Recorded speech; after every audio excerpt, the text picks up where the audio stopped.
سعد بن ہشام سے مروی ہے، وہ کہتے ہیں کہ میں ام المومنین سیدہ عائشہ رضی اللہ کی خدمت میں حاضر ہوا اور عرض کیا، اے ام المومنین، آپ مجھے رسول اللہ صلی اللہ علیہ وسلم کے اخلاق سے آگاہ فرمائیں۔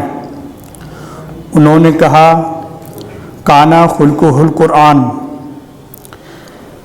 قرآن ہی رسول اللہ صلی اللہ علیہ وسلم کا اخلاق تھا۔ یہ صحیح مسلم کی حدیث ہے۔ کیا تم قرآن نہیں پڑھتے؟ اللہ نے فرمایا، وَإِنَّكَ لَعَلَىٰ خُلُقٍ عظیم، بے شک آپ صلی اللہ علیہ وسلم اخلاق کی اعلیٰ قدروں پر فائز ہیں۔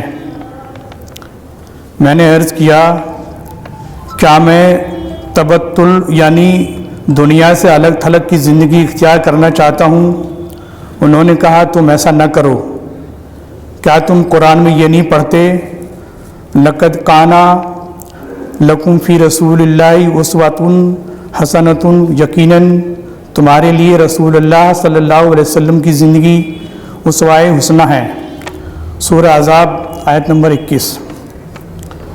اب میں آج کے مقرر پروفیسر جنید حارث صاحب، جو جامعہ ملیہ اسلامیہ میں ڈپارٹمنٹ اسلامک اسٹڈیز کے پروفیسر ہیں، آج ان کا عنوان ہندوستان مسلمان اور سیرت طیبہ ہے۔ اب میں دعوت دیتا ہوں کہ وہ اس پر ہماری رہنمائی فرمائیں۔ پروفیسر جنید حارث صاحب۔ ہندوستان مسلمان اور سیرت طیبہ بڑا موضوع ہے۔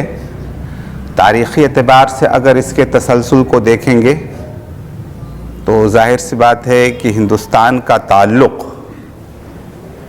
پری قرآنک یعنی قرآن کا نزول سے پہلے سے اس علاقے سے ہے، اور اسی راستے سے عرب کے لوگ چائنا تک بزنس کیا کرتے تھے۔ وہ بہرحال اس وقت گفتگو کا موقع نہیں ہے۔ اور اس کے بعد اسلام کی قبولیت کے حوالے سے اگر دیکھیں گے تو اللہ کے رسول صلی اللہ علیہ وآلہ وسلم کے زمانے ہی میں، چونکہ پہلے ہی سے ایک سلسلہ چلا آ رہا تھا، تو لوگوں نے اسلام قبول کرنا شروع کر دیا تھا۔ یہاں تک کہ جنگی سطح پر اگر دیکھا جائے تو حضرت عمر فاروق رضی اللہ تعالیٰ عنہ کے زمانے میں یہاں پر کئی دفعہ کوششیں ہوئیں، لیکن محمد بن قاسم کے زمانے میں باقاعدہ سندھ اور ملتان فتح ہوا تھا، سن 711 سے لے کر کے سن 713 عیسوی تک۔ اور اس کے بعد ایک سلسلہ ہے محمود غزنوی کا، محمد غوری کا 1193 سے، پھر اس کے بعد یہاں پر سلطنت پیریڈ ہے، مغل پیریڈ ہے۔ یہ تو ایک حکومتی سطح پر یہ بات ہے۔ اصل جو موضوع ہے وہ 1947 میں جب ملک آزاد ہو گیا، اور آزادی کے بعد ہندوستان سوئے اتفاق دو حصوں میں تقسیم بھی ہو گیا۔ جو لوگ یہاں پر رہ گئے، کیوں رہ گئے، اور ان کے سامنے ملک کی تعمیر و ترقی کے لیے کیا چیلنجز ہیں، یہ اصل موضوع ہے۔ لیکن یہ بھی بڑا موضوع ہے، میں اس پر گفتگو تو انشاءاللہ کرنے کی کوشش کر رہا ہوں، لیکن بہتر ہوتا اگر سوال کی صورت میں کچھ چیزیں آ جاتی تو اس سے آسانی ہو جاتی کہ جو بالکل ایگزیکٹ جو بات جس موضوع پر بات کرنی ہے اسی پر بات ہو جاتی۔ بہر صورت اس ملک کے اندر جو لوگ رہ گئے، یہ ملک 47 میں جب دو حصوں میں بٹا اور آزاد ہوا، تو مذہبی سطح پر اگر دیکھنے کی کوشش کریں گے کہ وہ بڑا طبقہ جو کہ اسلام کا بہت جانکار تھا، جس میں سر فہرست میں مولانا آزاد کو رکھتا ہوں، انہوں نے ہندوستان میں رہنا قبول کیا، اور وہ لوگ جو مذہبی سطح پر بہت زیادہ اپریشیبل نہیں کہے جا سکتے ہیں، جیسے محمد علی جناح وغیرہ، انہوں نے ایک طرح سے الگ ملک کو فیور کیا تھا۔ کس بنیاد پر؟ آخر اس کی مذہبی بنیادیں بھی کچھ ہیں یا نہیں ہیں؟ سیرت طیبہ سے اس کی یہ چیزیں کہاں ملتی ہیں کہ جیسے مولانا آزاد جیسا اسکالر اس کا سرخیل رہا ہو کہ نہیں کسی بھی صورت پر یہاں سے نہیں جایا جائے، بلکہ ان کا ایک بہت مشہور قول ہے کہ اگر ہندوستان کی آزادی ہمیں اس بنیاد پر ملے کہ ہندو اور مسلمان الگ الگ کر دیے جائیں گے تو ہمیں ایسی آزادی نہیں چاہیے۔ تو آخر کیا بنیادیں ہیں، وہ کن بنیادوں پر وہ یہ باتیں کر رہے تھے، اس کو ہم سیرت میں تلاش کرنے کی کوشش کر رہے ہیں۔ اللہ کے رسول صلی اللہ علیہ وآلہ وسلم کی زندگی کو اگر دیکھا جائے، بہت مشہور چیزیں ہیں کہ اعلان نبوت سے قبل کی زندگی اور اعلان نبوت کے بعد کی زندگی۔ مکی زندگی دو حصوں میں تقسیم ہوتی ہے، اور اس کے بعد مدینہ کی زندگی ہے۔ لیکن یہ مکی اور مدنی زندگی جو ہے، اس کے درمیان بہت سے ایسی منزلیں ہیں، بہت سے ایسے موڑ ہیں جہاں سے ویسے بھی اللہ کے رسول صلی اللہ علیہ وآلہ وسلم کا جو آخری خطبہ ہے، قیامت تک کے لیے یہ وعدہ لیا گیا اور امت کے سامنے اس کو پیش کر دیا گیا کہ جو دین ہے اسے ہم نے پہنچایا یا نہیں پہنچایا، اور سب نے اقرار کیا تھا پہنچا دیا، تو ظاہر سی بات ہے کہ وہ ہر وقت کے لیے رہنمائی کے لیے ہمارے لیے کافی ہے۔ کیا کیا چیزیں ہمیں ملتی ہیں اللہ کے رسول صلی اللہ علیہ وسلم کی زندگی میں؟ اب میں ان پوائنٹس کی طرف آ رہا ہوں جسے ہم ہندوستان سے کوریلیٹ کر سکتے ہیں۔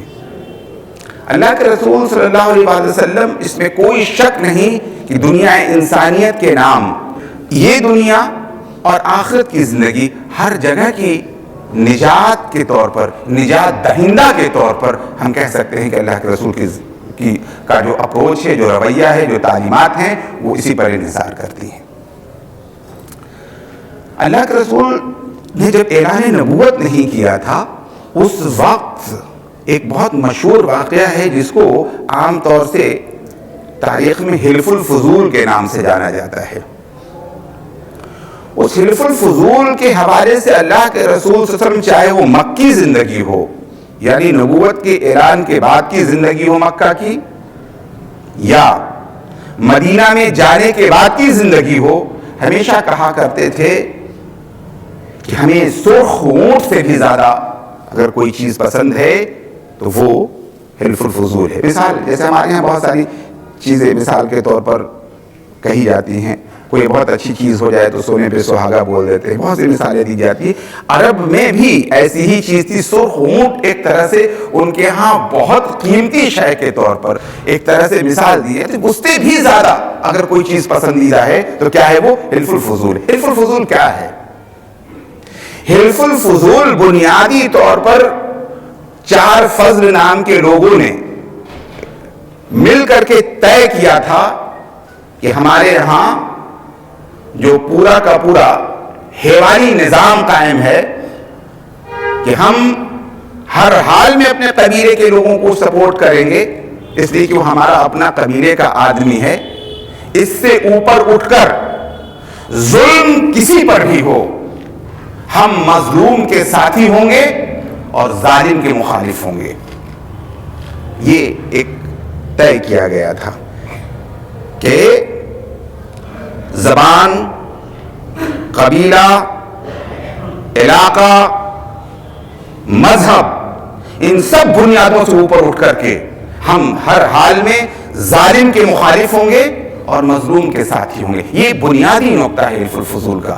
اللہ کے رسول صلی اللہ علیہ وسلم جن کے اوپر جو قرآن نازل ہوا تھا، جس کا اعلان تھا کہ ان الدین عند اللہ الاسلام، کہ اگر اللہ رب العالمین کے ہاں اگر کوئی مقبول دین ہے، نجات ممکن ہے تو اسلام ہے وہ، اس کے باوجود وہ کہہ رہے ہیں کہ ہم اس چیز کو سرخ اونٹ سے بھی زیادہ پسند کر رہے ہیں جس میں کہا جا رہا ہے کہ ہم مظلوم کے ساتھی ہوں گے اور ظالم کے مخالف ہوں گے، اور اس کا تعلق نہ مذہب سے ہے، اس کا تعلق نہ زبان سے ہے، اس کا تعلق نہ علاقے سے کسی بھی چیز سے ہے، نہ اس کا تعلق رنگ سے ہے، کسی بھی چیز سے نہیں۔ یعنی ہر چیز سے بالا تر ہو کر، ہر طرح کی کمیونزم، ہر طرح کی عصبیت سے بالا تر ہو کر کے ہم مظلوم کے ساتھی اور ظالم کے مخالف۔ یہ ایک بنیادی نقطہ ہے انسانیت کے نام۔ ہم کہہ سکتے ہیں کہ آپ بعد میں چل کر کے چاہے جتنا بڑا بھی UN بنا لیں،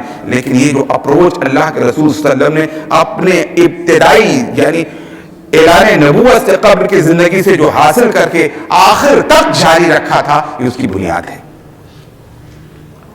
اللہ کے رسول صلی اللہ علیہ وسلم کی زندگی کا خاصہ کیا ہے؟ ہم اپنے ہیں، اپنے تو اپنی تعریف کرتے ہی ہیں، دشمنوں نے اللہ کے رسول کی کیا تعریف کی؟ اللہ کے رسول کے حوالے سے دشمنوں نے جو تعریف کی تھی، اور وہ بھی اس زمانے کے دشمنوں نے جو ان کے سخت ترین مخالف لوگ تھے، انہوں نے بھی اگر ان کے حوالے سے اگر کوئی بات کی ہے تو ایک لفظ استعمال کیا ہے ان کے لیے، ان کو الصادق سچا، اور ایک دوسرا خطاب دیا تھا الامین امانت دار کا۔ اس کا عالم کتنا عجیب ہے، خود انہی کی زندگی سے ہم تلاش کرنے کی کوشش کرتے ہیں۔ جب کفار مکہ نے طے کر لیا کہ اب اللہ کے رسول کو ہم گوارا نہیں کریں گے، ہر حال میں قتل کر دیں گے، اور قتل کسی ایک قبیلے کے اوپر نہیں جائے، اس لیے سب لوگ مل کر کے قتل کریں، تو اس رات بھی جب قتل کا ارادہ کیا اور اللہ کے رسول کو پتہ چل کے، ظاہر سی بات ہے کہ قصاص تو اللہ ہے نا، تو اللہ کے رسول صلی اللہ علیہ وآلہ وسلم اپنے بستر پر حضرت علی رضی اللہ تعالیٰ عنہ کو سلائے اور کہا کہ ایسا ہے کہ سو جائیے، میں جا رہا ہوں، دراصل جو میرے قتل کرنے والے لوگ ہیں ان کی امانتیں میرے پاس ہیں، اگر میں آج لوٹ آؤں گا تو ظاہر سی بات ہے یہ سمجھا جائے گا کہ کوئی نہ کوئی بڑا ارادہ ہے، شاید کہیں جا رہے ہیں۔ ایک زیادہ سے زیادہ امانت دار آدمی یہی کر سکتا ہے میکسیمم، کہ بھائی جس کی چیز دی ہم دے دیں۔ انہوں نے کہا نہیں، ہمیں اپنی جان بچانی بھی ہے اور ان کی امانتیں واپس بھی کرنی، چاہے یہ ہمارے دشمن ہیں۔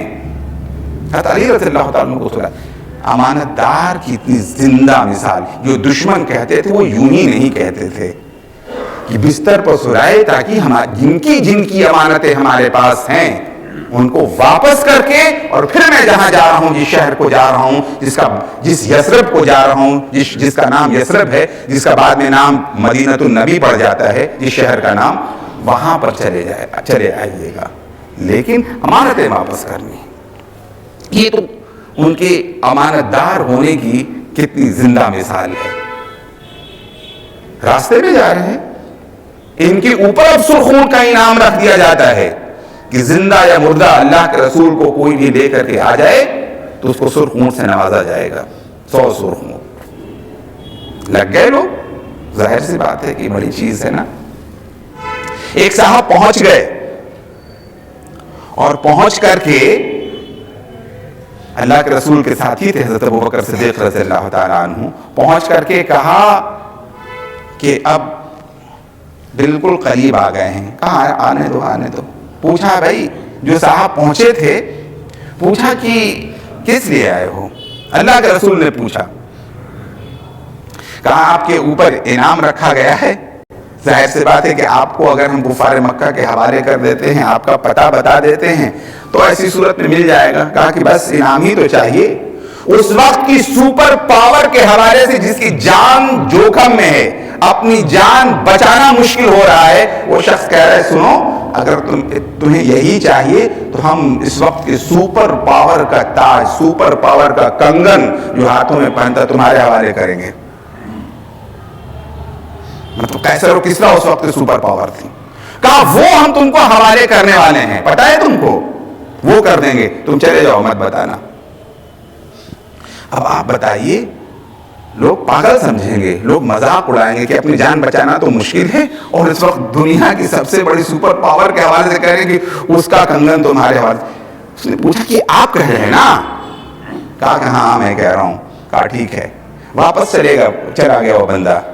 کفر کے عالم میں بھی سچائی کا یہ یقین، اتنا زیادہ اللہ کے رسول کے صدق کا اور اب امانت داری کا روب طاری تھا۔ چلا گیا وہ بندہ کہ آپ یہ کہہ رہے ہیں تو ہمیں وہ مل کر کے رہے گا۔ اور اللہ کے رسول صلی اللہ علیہ وسلم، مطلب ایک مسلمانوں نے اس شخص کو عطا بھی کیا، دیا بھی، جب قیصر و کسریٰ کی حکومت مسلمانوں کے قدموں میں جھک گئی۔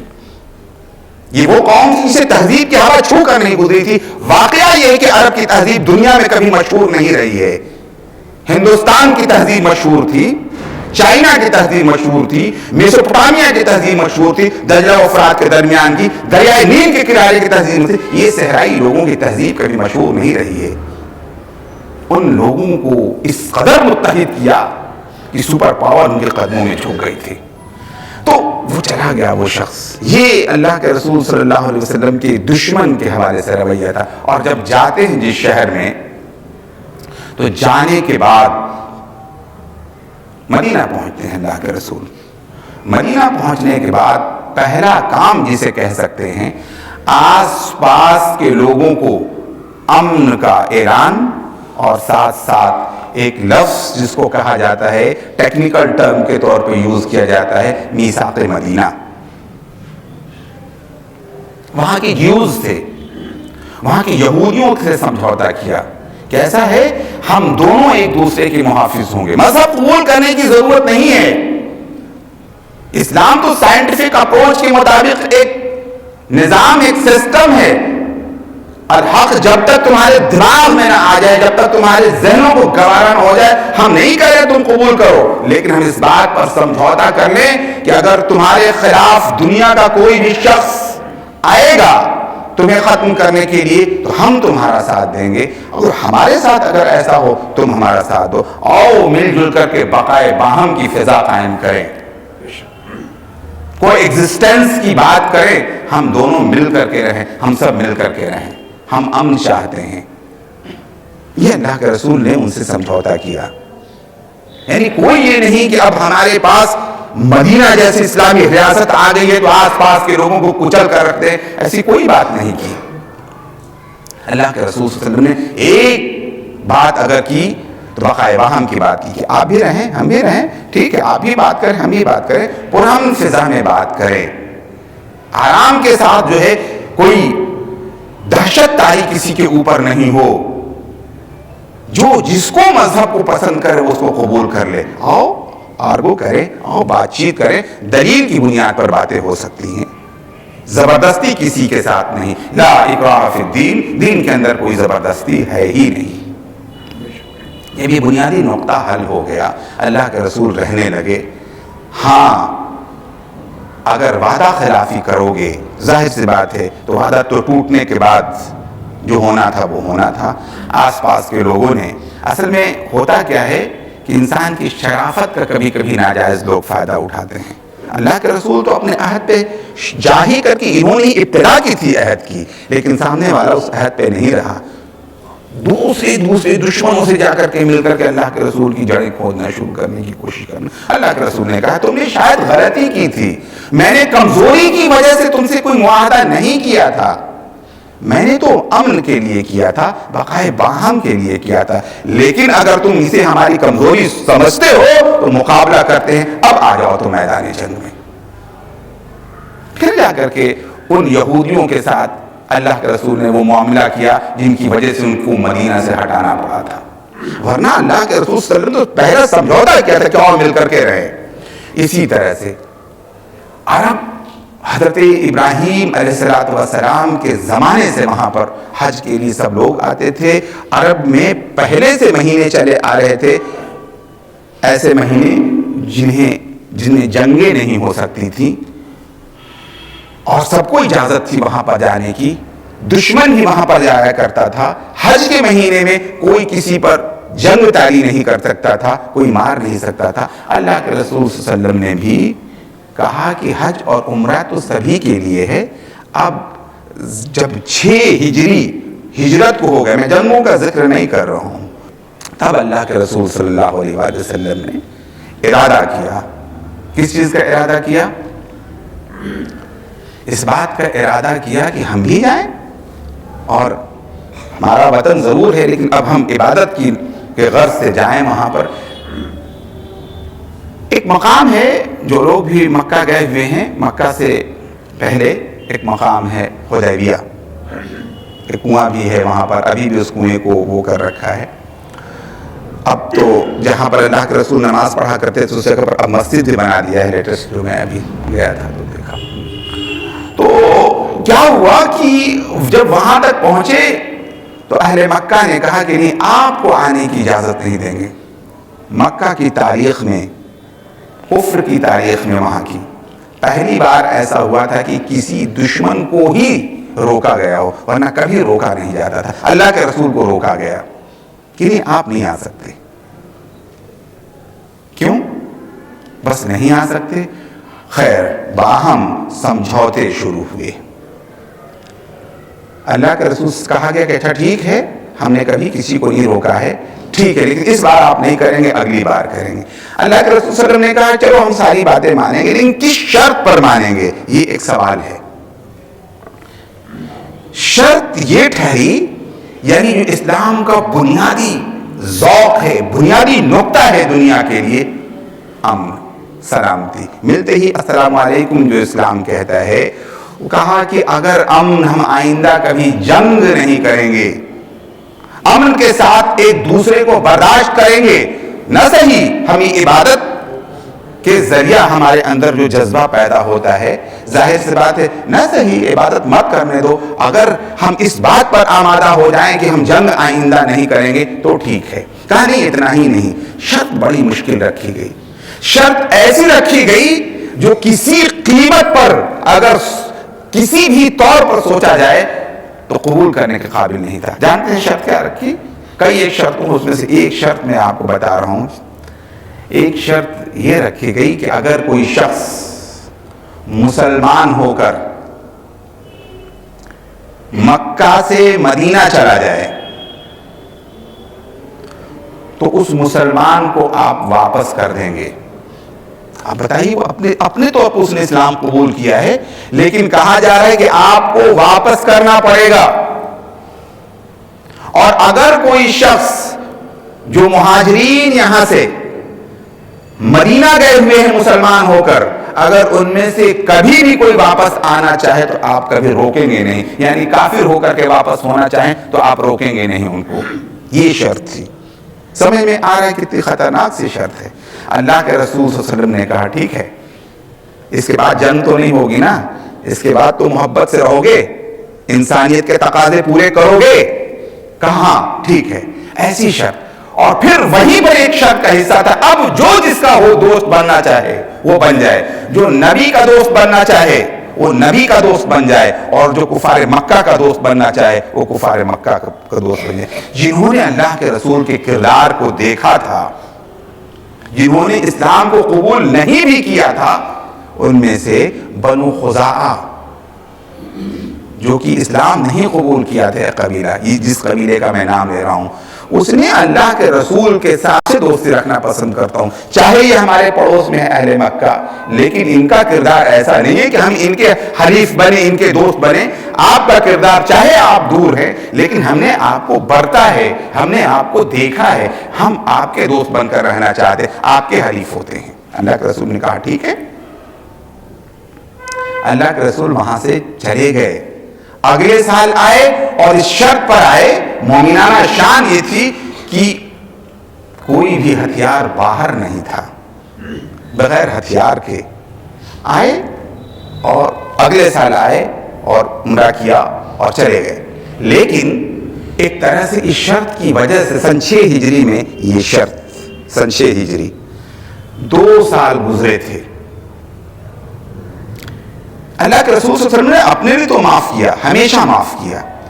بنو خزاعہ کے اوپر کفار مکہ نے اٹیک کر دیا. کس کے اوپر؟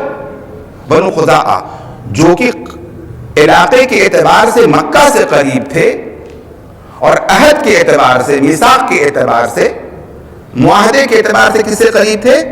اللہ کے رسول سے. ان کے لوگ اللہ کے رسول کے پاس پہنچے کہ اللہ کے رسول، آپ کے ہم دوست ہیں اور ہم کو کفار مکہ نے، ہمیں مکہ کے لوگوں نے ہمارے لوگوں کو مار ڈالا. اللہ کے رسول نے کہا کہ اب آپ ذرا سے یہ رنگ دیکھیے. اللہ کے رسول صلی اللہ علیہ وسلم اپنے لیے معاف کیا تھا، لیکن وہ لوگ جو کافر تھے، جو ان کے دوست بن گئے تھے، ان کا بدلہ لینے کے لیے کہا کہ اب کوئی سمجھوتا نہیں ہوگا، اب صرف اور صرف جنگ ہوگی. اور اس کے لیے فتح مکہ کے لیے آئے.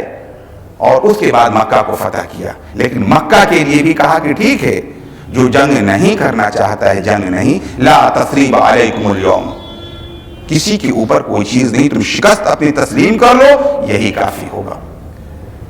اللہ کے رسول نے جو سمجھوتا کیا اس کے مطابق کبھی مکہ بھی فتح کرنے کے لیے نہیں آتے. یہ تو اس کافر قبیلے کا بدلہ لینے کے لیے آئے تھے جس کو کہ کفار مکہ نے مار ڈالا تھا. یہ اللہ کے رسول کی زندگی ہے. ایک ٹی وی پروگرام میں جب میں نے یہ بتایا تو ابھی اتفاق سے جامعہ کورٹ کے وہ صاحب ممبر بھی ہیں اور راجیہ سبھا کے ممبر ہیں. ابھی اس شخص نے کہا کہ نہیں، ہم ابھی ہندوستان میں 14% ہیں تو ہم اس طرح کی بات کر رہے ہیں. اس لیے کہ ہم نے کہا کہ مولانا آزاد نے ہندوستان کے کانسٹیٹیوشن کے حوالے سے جو رویہ رکھا تھا، نبی کی ہماری تعلیم ہے کہ جس چیز سے ہم سمجھوتا کر لیتے ہیں اس پر قائم رہتے ہیں. اور سمجھوتا اتنا خطرناک بھی اگر کر لیں کہ مکہ سے اگر کوئی مسلمان ہو کر کے مدینہ چلا آئے تو واپس، ہم تو ہندوستان کے کانسٹیٹیوشن سے سمجھوتا کر رہے ہیں جہاں پر اپنے مذہب پر عمل کرنے کی، اپنے مذہب کے پرچار کرنے کی ہر چیز کی آزادی ہے اور کسی مذہب کو فوقیت حاصل نہیں ہے. یہاں کے ایک سسٹم کو فوقیت حاصل ہے جسے ہم سیکولر کہہ سکتے ہیں. کہا کہ یہ تو ہماری شریعت کا حصہ بن جاتا ہے کہ ہم اس کے وفادار بن کر کے رہیں. یہ تو ہماری تعلیمات ہیں اور عملی طور پر ایسا نہیں کہ صرف تھیوریٹیکل ہے. یہ اللہ کے رسول کی زندگی میں یہ صرف ایک طرح سے زبانی سمجھوتا نہیں تھا. میں اس کے حوالے سے واقعات بتا دوں. اس سے بھی پہلے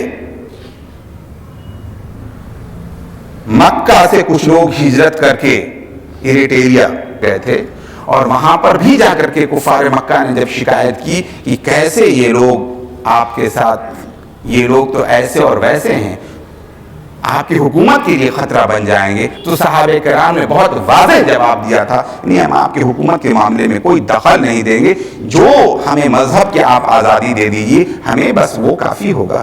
تو جو سمجھوتا کر لیا اس ملک میں اس سے آگے نہیں بڑھے.